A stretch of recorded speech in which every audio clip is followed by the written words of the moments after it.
Well, I think over the last 20 years, we've made a lot of progress in describing the kinds of leadership practices that seem to make a difference for teaching and learning in schools.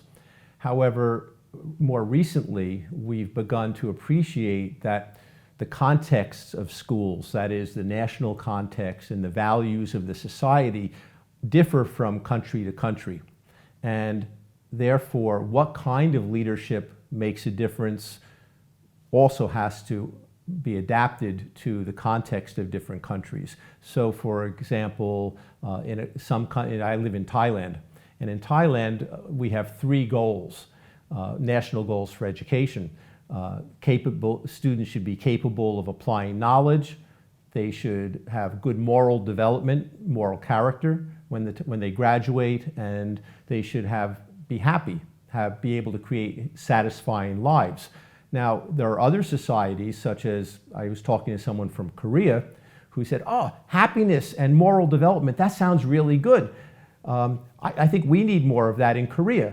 And I said, yeah, but would you be willing to sacrifice a bit in terms of student performance? Oh, no, we couldn't do that. So it brings to light the fact that the values differ from society to society, and what actually constitutes effective leadership in schools will also vary somewhat from society to society. Learning for the future, I think, actually incorporates some values that have been with us about learning in the past. And I think learning in schools more and more is going to focus on preparing people to be lifelong learners. My father was a doctor, and after he retired, he worked 1 day a week at a clinic as a volunteer, unpaid. And I would visit him at his house, and at night he would be sitting in his chair, and next to his chair he'd have a table with stacks of medical journals this high. And every week, twice a week, he went to a lecture at the hospital. And I say, Dad, twice a week you go to a lecture.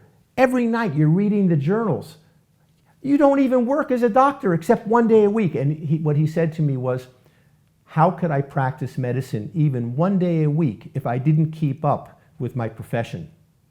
So I think if you ask, what's learning going to be like in the future? More and more it's equipping students with the attitude, because that's what my father had, the attitude that our learning never ends, and skills to learn independently on our own, as well as with other people, because that's in the workplace, that's what we do, but also learn independently on our own. So it's developing the attitudes and skills for lifelong learning.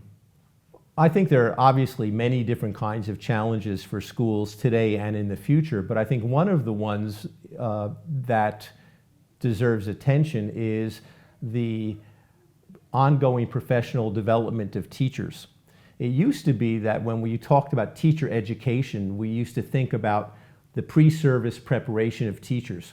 And once a teacher went onto the job, it was kind of hit or miss what happened, and very much up to the teacher as an individual, how much they continued to learn, how proactive they were in learning on the job. But if you think about all of the changes in society in the last 10 years, 20 years, and moving forward, teachers have the challenge to continue their learning so that they can help their students learn in the future. So I think more attention to how we enable and support the continued learning of teachers, such that it's not just, I got my degree, now I'm a teacher.